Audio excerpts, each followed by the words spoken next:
The dusty saloon doors swung open with a violent crack, and 23-year-old Annabelle Morgan knew her life was about to shatter into 1,000 irreparable pieces. Her father stumbled through the entrance of their small homestead outside Tombstone, Arizona, in the scorching summer of 1882, his face pale as death itself. Behind him loomed 3 men she recognized from the Silver Dollar Saloon, their expressions hard as the desert rocks that surrounded their isolated property. The largest of them, a man called Dutch Harrison, had cold eyes that made her skin crawl every time she ventured into town for supplies. "Papa, what is happening?" Annabelle asked, setting down the bread dough she had been kneading. Her hands trembled as she wiped them on her worn apron, flour dusting the air like snow in a place that never saw winter. Her father could not meet her eyes. At 47, James Morgan had aged 20 years in the past 6 months, ever since her mother died of consumption. The grief had driven him to the bottle, and the bottle had driven him to the gambling tables. Annabelle had tried to stop him, pleading and crying, but addiction had wrapped its cruel fingers around his throat and squeezed out every ounce of sense he once possessed. "I am sorry, my darling girl," he whispered, his voice breaking. "I am so terribly sorry." Dutch Harrison stepped forward, a cruel smile playing at his lips. "Your daddy here owes me $5,000. That is a considerable sum, and I intend to collect." His gaze swept over Annabelle in a way that made her stomach turn. "Since he cannot pay in cash, we have made an alternative arrangement." The room spun. Annabelle gripped the edge of the wooden table to steady herself. "What kind of arrangement, you?" Dutch said simply. "You will work at my establishment until the debt is paid. Room, board, and your services will go towards settling what your father owes." Everyone knew what Dutch Harrison's establishment really was. The Silver Dollar was not just a saloon. Upstairs rooms housed women who sold more than just drinks and conversation. Annabelle felt bile rise in her throat. "No," she said, her voice stronger than she felt. "I will not do it. You cannot make me." Dutch pulled out a piece of paper, yellowed and official-looking. "Your father signed a contract, legal and binding. You come with us peacefully, or I call the sheriff, and your father hangs for fraud and theft. Your choice, sweetheart." Annabelle looked at her father, hoping he would fight, would protect her the way he had when she was a child and nightmares woke her screaming. But James Morgan simply stood there, tears streaming down his weathered face, broken and useless. She had no choice. Her father was all she had left in this world, despite his weaknesses. "How long?" she asked, her voice hollow. "Until the debt is paid, with interest," Dutch replied. "I estimate about 2 years, give or take. 2 years. It might as well have been a lifetime." Annabelle walked to her small room and gathered her few belongings. Her mother's Bible, 2 dresses, undergarments, and the silver locket her grandmother had given her. When she emerged, Dutch's men immediately flanked her. "Can I say goodbye?" she asked. Dutch nodded once. Annabelle approached her father, whose face was wet with tears. "I will never forgive you for this," she whispered. "Never." Then she walked out into the brutal Arizona sun, climbing into the wagon that would carry her to a fate worse than death. The Silver Dollar Saloon sat on the main street of Tombstone, its bright paint and loud music a mockery of the misery contained within its walls. Dutch led Annabelle upstairs, past rooms where she could hear laughter and sounds that made her cheeks burn with shame. He showed her to a small room barely bigger than a closet, with a narrow bed, a washstand, and bars on the window. "You start tomorrow night," he said. "Wear something pretty." When he left, Annabelle collapsed on the bed and wept until no more tears would come.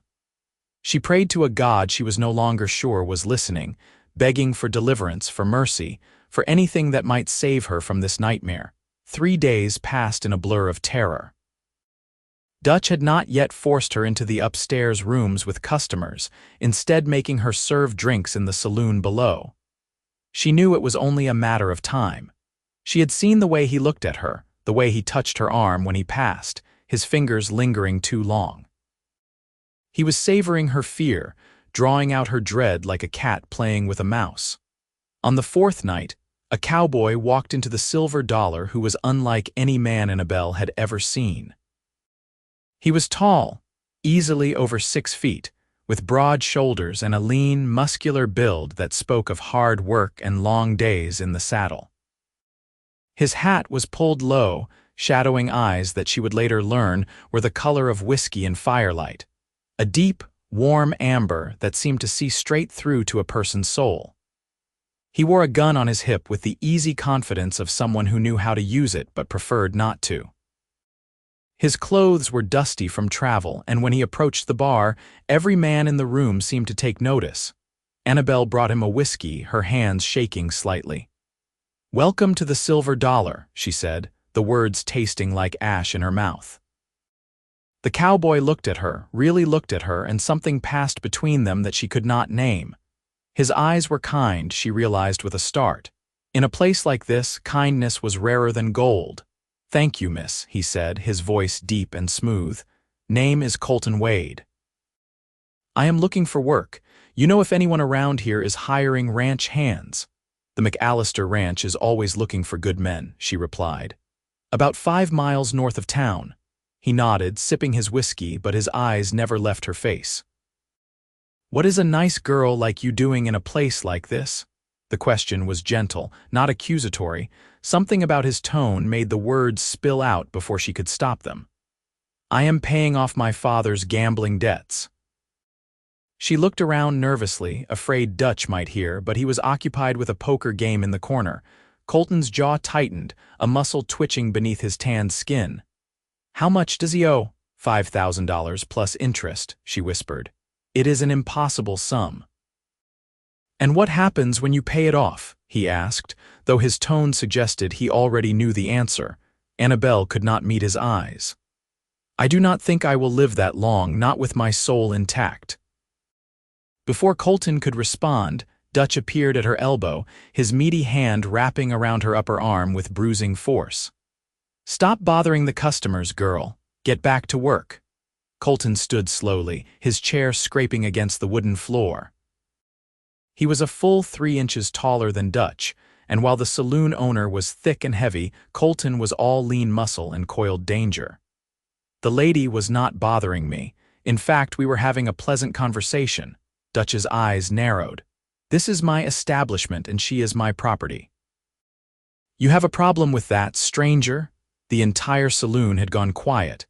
Annabelle held her breath, terrified there would be violence, equally terrified that Colton would back down and she would be left alone with Dutch's inevitable rage. "I do have a problem with that," Colton said calmly. "I have a problem with any man who treats a woman like property." Dutch laughed, a harsh, grating sound. "Big words for a drifter. You got the money to back them up. Because if you want the girl, you can buy her contract. $5,000 cash right now." Annabelle's heart sank. No cowboy had that kind of money. Ranch hands made maybe $40 a month if they were lucky. 5,000 was a fortune. Colton tilted his head slightly, studying Dutch the way a man might study a snake before deciding whether to shoot it or walk away. Then, to Annabelle's absolute shock, he reached into his jacket and pulled out a thick leather wallet. "I just sold a herd of cattle to the army at Fort Huachuca," he said quietly. "Got paid yesterday. 5,000, you said." Dutch's expression shifted from amused contempt to sharp interest. "You are serious." "I am always serious when it comes to doing the right thing," Colton replied. He counted out bills with steady hands, placing them on the bar in neat stacks. Annabelle could hardly breathe. This was not happening. This could not be happening. Dutch snatched up the money, counting it twice, then pulled the contract from his vest pocket. He scratched out something, scrawled a note, and signed it with a flourish. "She is yours. Good riddance. More trouble than she was worth anyway." Colton folded the contract carefully and put it in his pocket. Then he turned to Annabelle and held out his hand.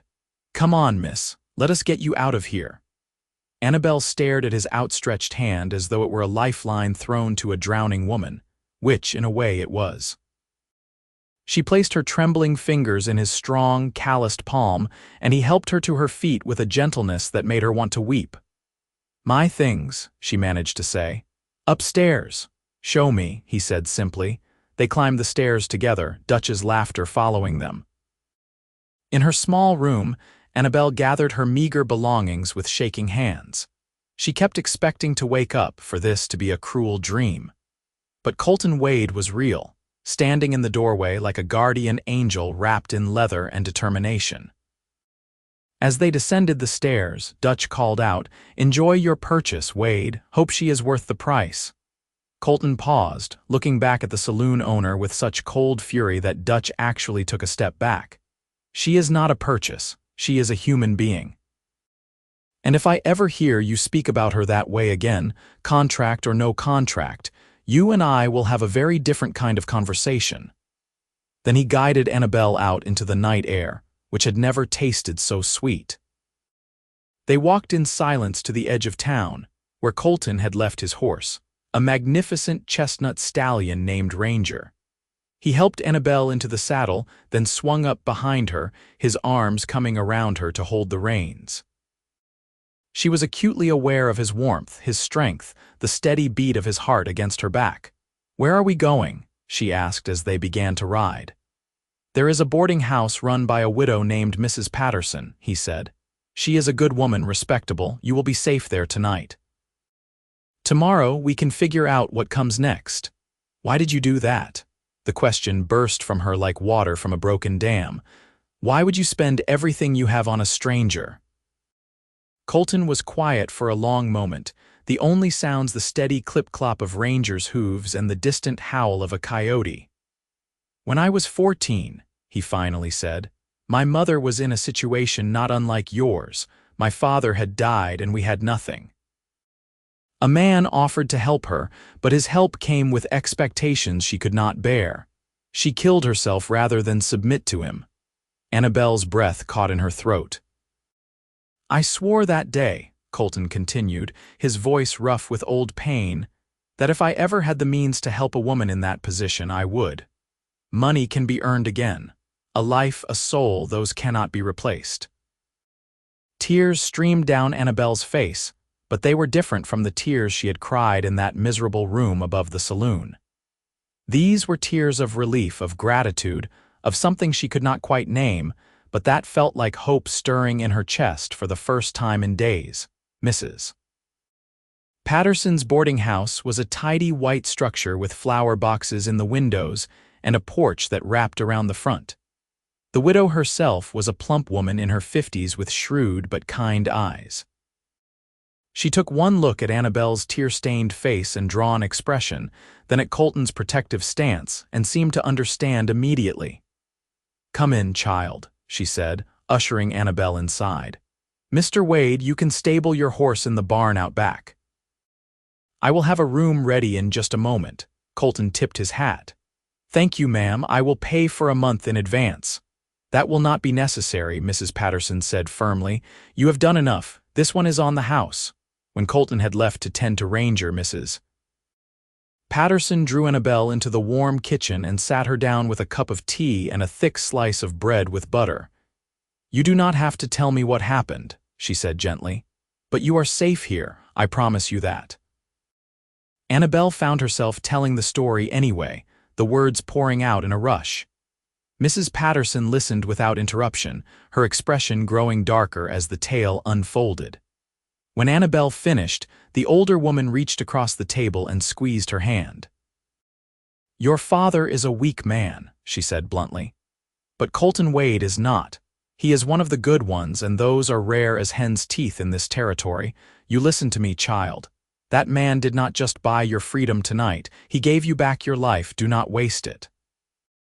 Colton returned and was shown to a room across the hall from Annabelle's.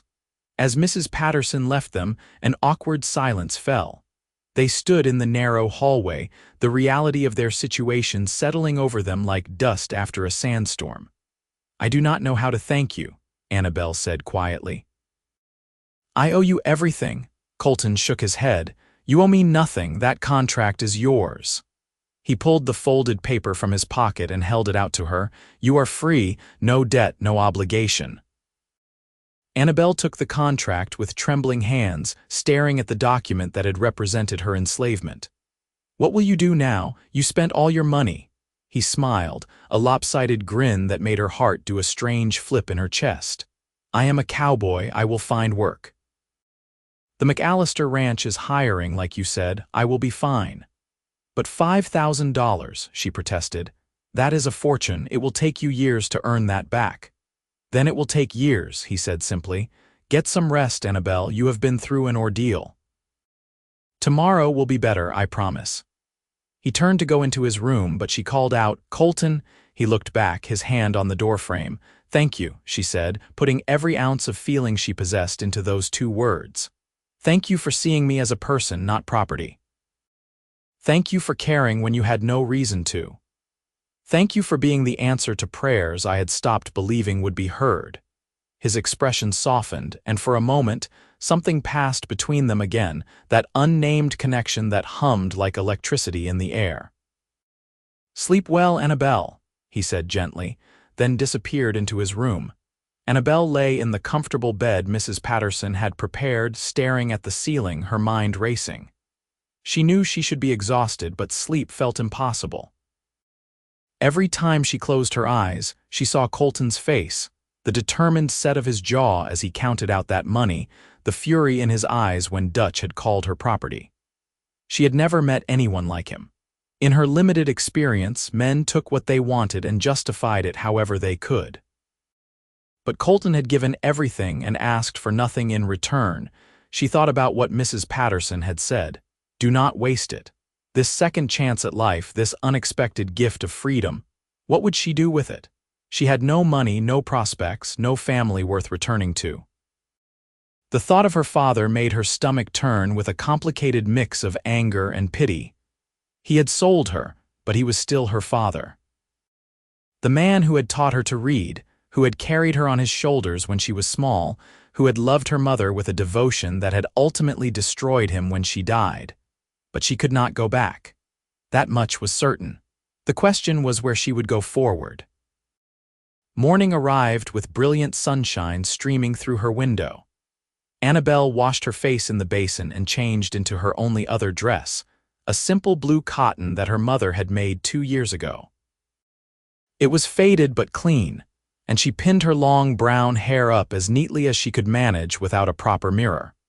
When she descended the stairs, she found Colton already in the dining room, eating breakfast with Mrs. Patterson.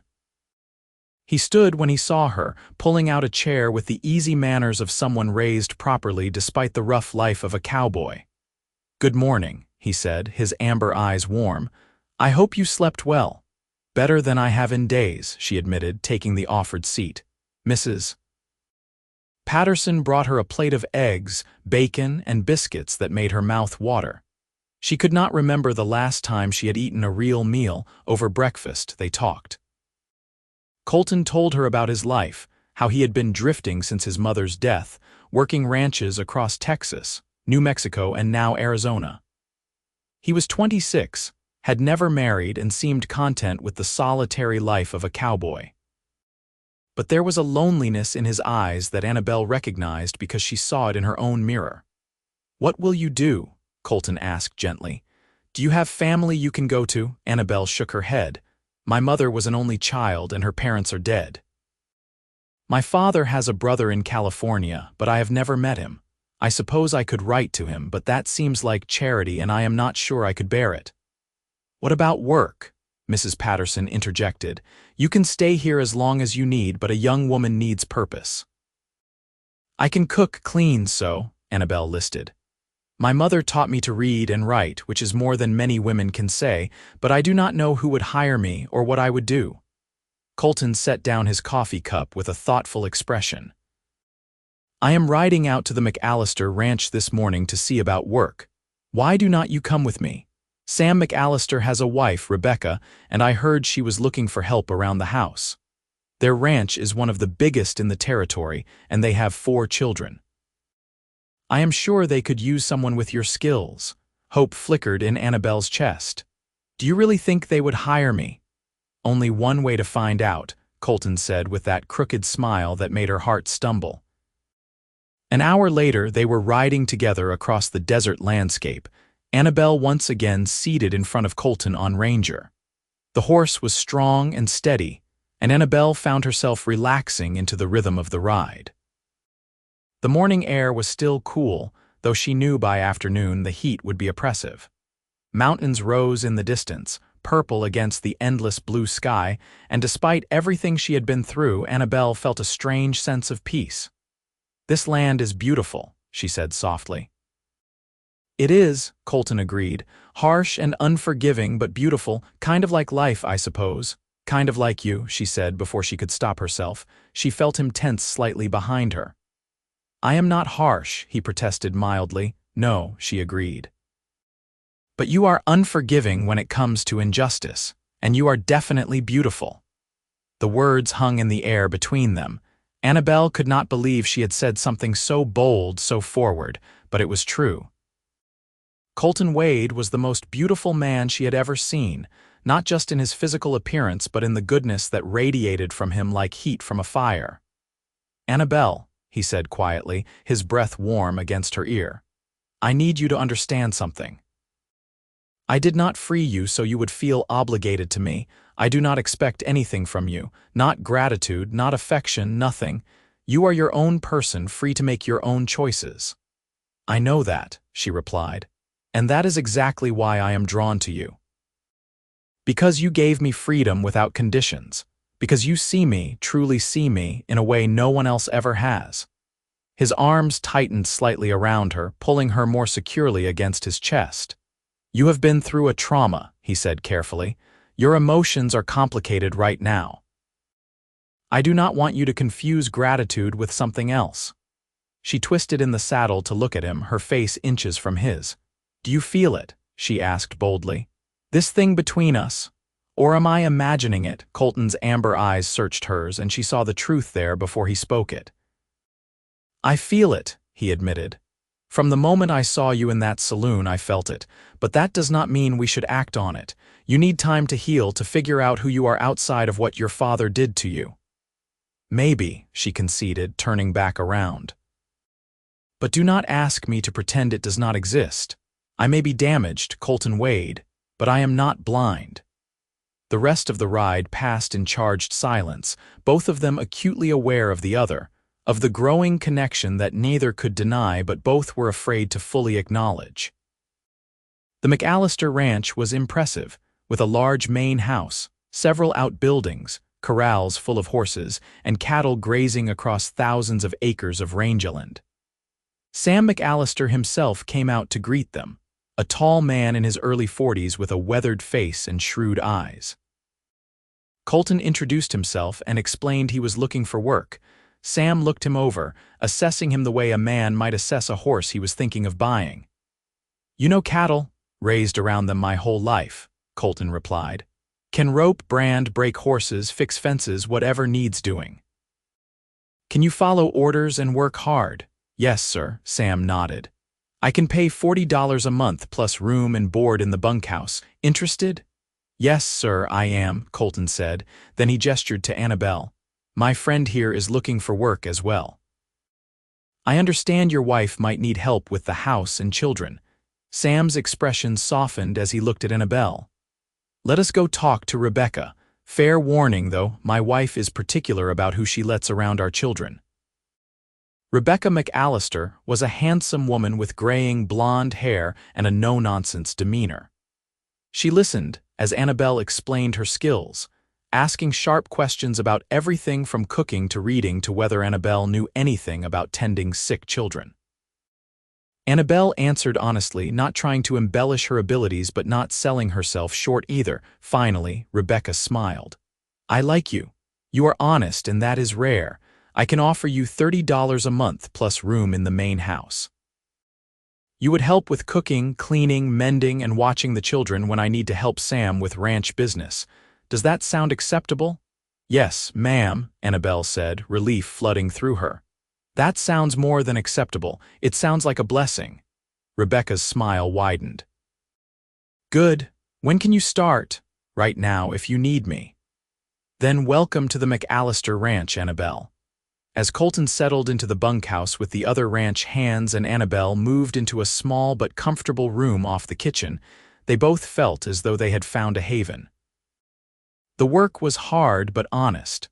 Colton spent his days riding fence lines, herding cattle, and breaking horses. Annabelle cooked, cleaned, minded the 4 McAllister children, and slowly began to feel like herself again, but they saw each other every day. Colton would come in for meals, dusty and tired, and his eyes would always find Annabelle across the room. She would bring him coffee, their fingers brushing as she handed him the cup, and the electricity between them would spark like flint on steel. They talked whenever they could, conversations that ranged from the profound to the mundane, learning each other's hearts and minds. The other ranch hands noticed, of course. But instead of the crude jokes Annabelle had feared, she found them protective. These were good men who respected Colton, and by extension, they respected her. Sam and Rebecca noticed too, and Annabelle caught them exchanging knowing looks more than once. 3 months passed in this way. Annabelle healed, her nightmares fading, the hunted look leaving her eyes. She laughed more, smiled more, found joy in the simple pleasures of a job well done and a kind word. And through it all, Colton was there, a steady presence, a true friend, and something more that neither of them had yet dared to name. One evening in late September, when the brutal summer heat had finally broken and the air held the first hint of fall, Colton asked Annabelle if she would take a walk with him after dinner. They strolled away from the main house, following a path that led to a small creek that ran through the property. The sun was setting, painting the sky in shades of orange and pink and purple that took Annabelle's breath away. "I need to tell you something," Colton said as they stood by the water, watching it burble over smooth stones. Annabelle's heart began to race. "What is it?" He turned to face her, and in the fading light his eyes were luminous. "These past 3 months have been the happiest of my life. Not because of the work, though I like it fine, but because of you. Because every day I get to see you, talk to you, be near you, and I have tried to give you space, tried to let you heal without pressure, but I cannot keep this inside anymore." He took her hands in his touch warm and strong. "I am in love with you, Annabelle Morgan. I have been since that first night in the saloon, if I am being honest. And I know it is too soon. I know you might not feel the same way, but I cannot spend another day without telling you the truth of my heart." Annabelle felt tears welling in her eyes, but they were happy tears, joyful tears. "You think you are the only one who has been trying to hold back," she said, her voice trembling. "I have been in love with you since you put that money on the bar and looked Dutch Harrison in the eye like you would fight the devil himself to free me. You are the best man I have ever known, Colton Wade. You are kind and brave and good, and I do not want to spend another day pretending I do not love you with everything I am." The joy that lit up Colton's face was like sunrise after the darkest night. He cupped her face in his hands, his touch reverent. "Can I kiss you?" he asked softly. "I will be very upset if you do not," she replied. He smiled, and then his lips were on hers, soft and sweet and perfect. Annabelle had never been kissed before, had never wanted to be kissed by anyone but him, and it was everything she had dreamed and more. His arms came around her, pulling her close, and she melted into him, into the safety and love and promise of his embrace. When they finally pulled apart, both breathing hard, Colton rested his forehead against hers. "I want to do this right," he said. "I want to court you properly, ask your permission for everything, treat you the way you deserve to be treated." "You already do," Annabelle whispered, "but I will gladly accept your courtship, Colton Wade." They walked back to the ranch hand in hand, and when Sam and Rebecca saw them, Rebecca let out a delighted laugh. "Well, it is about time," she said. "I was beginning to think you two would dance around each other forever." Over the next 6 months, Colton courted Annabelle with a sweetness and devotion that made even the most cynical ranch hands smile. He brought her wildflowers he picked on his rides. He taught her to ride her own horse, a gentle mare named Daisy that Sam gave her as a gift. They went on picnics and long walks, talked under the stars, and slowly built a foundation of trust and love that was as solid as the mountains surrounding them. On a warm spring evening in 1883, Colton took Annabelle back to the creek where he had first confessed his love. The desert was in bloom, carpeted with wildflowers in every color imaginable, and the air smelled of sage and mesquite and new beginnings.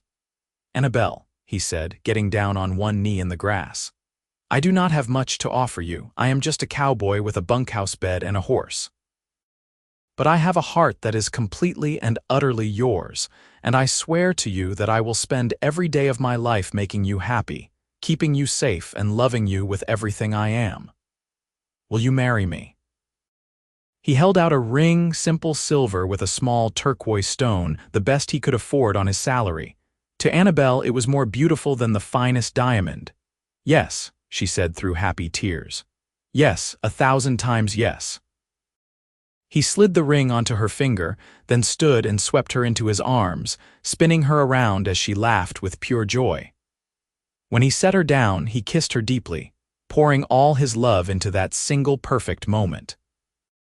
They were married a month later in a small church in Tombstone, with the entire McAllister family in attendance along with all the ranch hands. Mrs. Patterson was there too, dabbing at her eyes with a handkerchief. Even the minister remarked that he had never seen a couple more clearly meant for each other. Sam and Rebecca gave them a wedding gift that left them both speechless.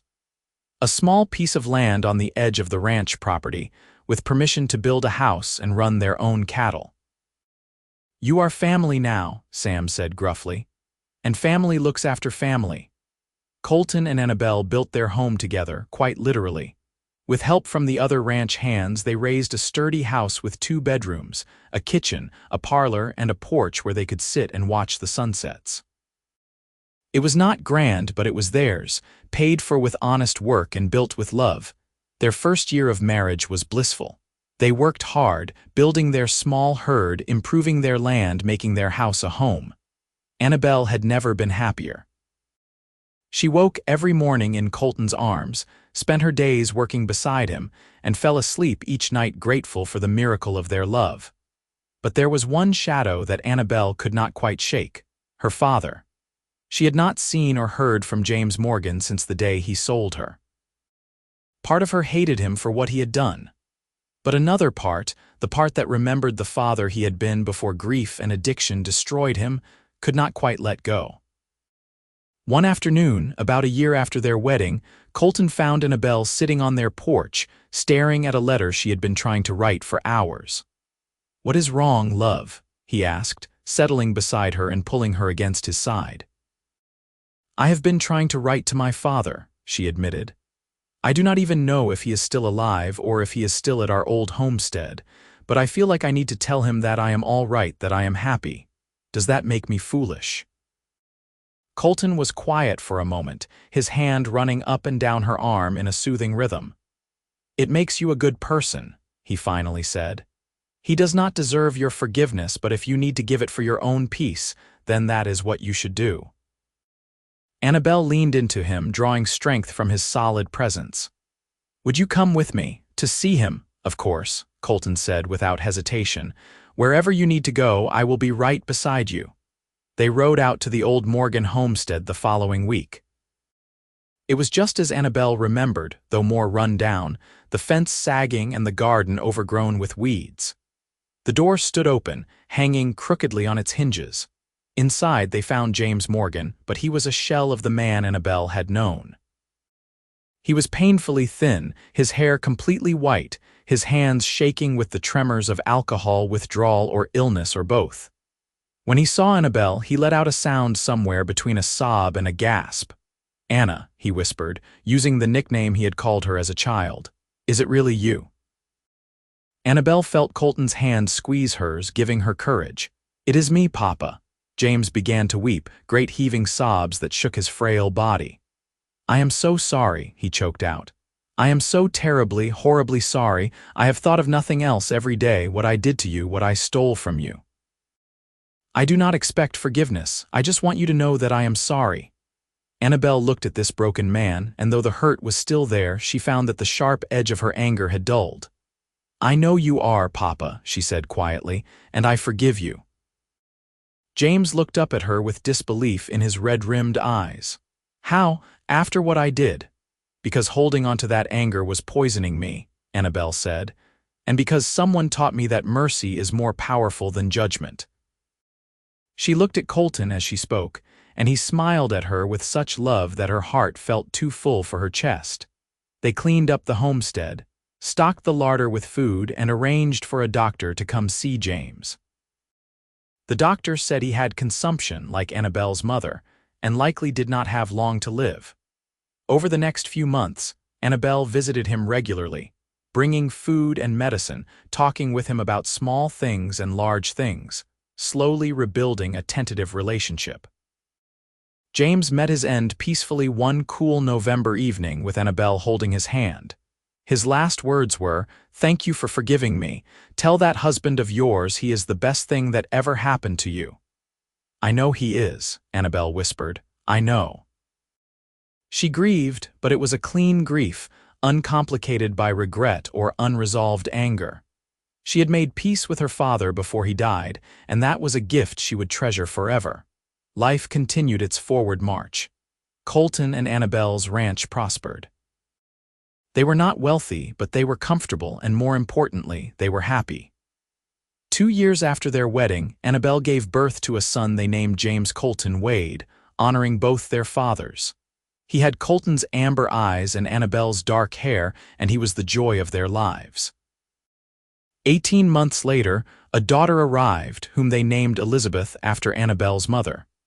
She was small and delicate, with blonde hair and blue eyes that seemed to see everything. Colton was a wonderful father, patient and loving, teaching his children to ride almost before they could walk, reading to them every night from the worn Bible that had been Annabelle's mother's. Annabelle watched him with their children and fell in love with him all over again every single day. The years rolled by like seasons, each bringing its own joys and challenges. There were hard times, like the year the drought killed half their cattle, and there were good times, like when Colton won the bronc riding competition at the Tombstone rodeo and used the prize money to buy Annabelle a beautiful new dress.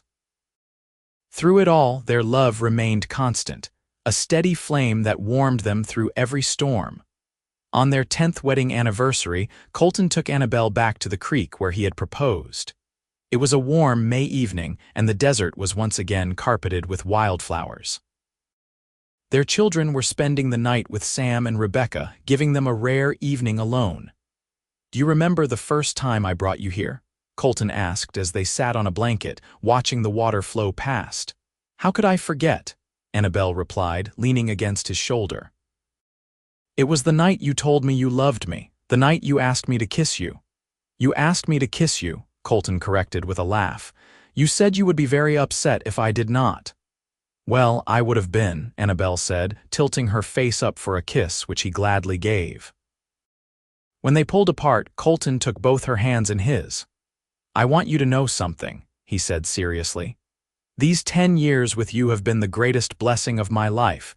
You have given me a home, a family, a purpose beyond just drifting from place to place. You have given me love when I did not think I deserved it, and every single day I thank God that I walked into that saloon and saw you there." Annabelle felt tears prick her eyes. Even after 10 years, he could still move her to tears with his words. "You saved me," she said softly. "In every way a person can be saved. You gave me freedom, yes, but more than that, you gave me the courage to believe I was worth saving. You showed me what real love looks like, what a real partnership should be. And I promise you, Colton Wade, I will love you until my last breath and beyond." "I know you will," he said, pulling her close, "because that is exactly how long I intend to love you." They sat there as the sun set, wrapped in each other's arms, thinking about the unlikely path that had brought them together. From a gambling debt and a desperate sale to this moment of perfect contentment, it had been a journey neither could have predicted. But they would not change a single moment because every hardship had led them to each other, and that made it all worthwhile. As darkness fell and the stars emerged overhead, Colton and Annabelle lay on their blanket, pointing out constellations and talking about their dreams for the future. They wanted to expand the ranch, maybe hire a hand or two so Colton did not have to work quite so hard. They talked about their children, about James's quick mind and Elizabeth's gentle spirit, about what kind of people they would become. They talked about growing old together, sitting on their porch in rocking chairs, watching grandchildren play in the yard. "Do you think we will be one of those couples who has been together so long we start to look alike?" Annabelle asked with a laugh. "I certainly hope so," Colton replied, "because you are beautiful and I would not mind looking a bit more like you." "You are ridiculous," she said, but she was smiling. "Ridiculously in love with you," he agreed.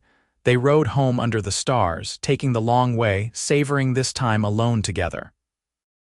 When they arrived back at their house, Colton swept Annabelle up into his arms and carried her over the threshold, just as he had on their wedding night 10 years ago. "What are you doing?" she laughed. "Reminding you that some traditions are worth keeping," he said, kissing her soundly before setting her down. More years passed. Good years full of laughter and love and the everyday miracles of a life well lived. James grew into a fine young man, tall and strong like his father, with a quick smile and a good heart. Elizabeth became a beautiful young woman, smart and kind, with her mother's grace and her father's courage. 2 more children arrived over the years. Another boy they named Samuel after Sam McAllister, who had passed away peacefully in his sleep. And another girl they named Rebecca, continuing the tradition of honoring those who had helped them. Colton's hair turned silver at the temples, then went completely white, but his amber eyes remained as bright and warm as ever. Annabelle's face gained lines, but Colton said they were beautiful because each one represented a smile or a laugh they had shared. Their hands, roughened by years of hard work, fit together as perfectly as they had that first night by the creek. Their children grew up and started families of their own, building houses on the ranch land, keeping the family close. James married a schoolteacher from Tombstone, a smart woman named Sarah who could quote Shakespeare and shoot a rifle with equal skill. Elizabeth married one of the hands from the McAllister Ranch, a good man named Thomas who treated her like a queen. Samuel and young Rebecca were still finding their way, but their parents had no doubt they would do just fine. One evening, when Colton was 70 and Annabelle was 67, they sat on their porch as the sun set, just as they had done thousands of times before. Grandchildren played in the yard, their laughter carrying on the evening breeze. Their children were visiting, the house full of noise and life and love. "Do you remember that first night?" Annabelle asked, reaching for Colton's hand. Even after all these years, his touch still sent warmth through her entire body. "Every detail," Colton replied. "You were the most beautiful thing I had ever seen, even with fear in your eyes. And when you spoke to me, when you told me why you were there, something in my chest just knew that you were meant to be mine." "I was so frightened," Annabelle admitted. "I thought my life was over, and then you walked in, like an answer to a prayer I did not think anyone was hearing." "God was listening," Colton said.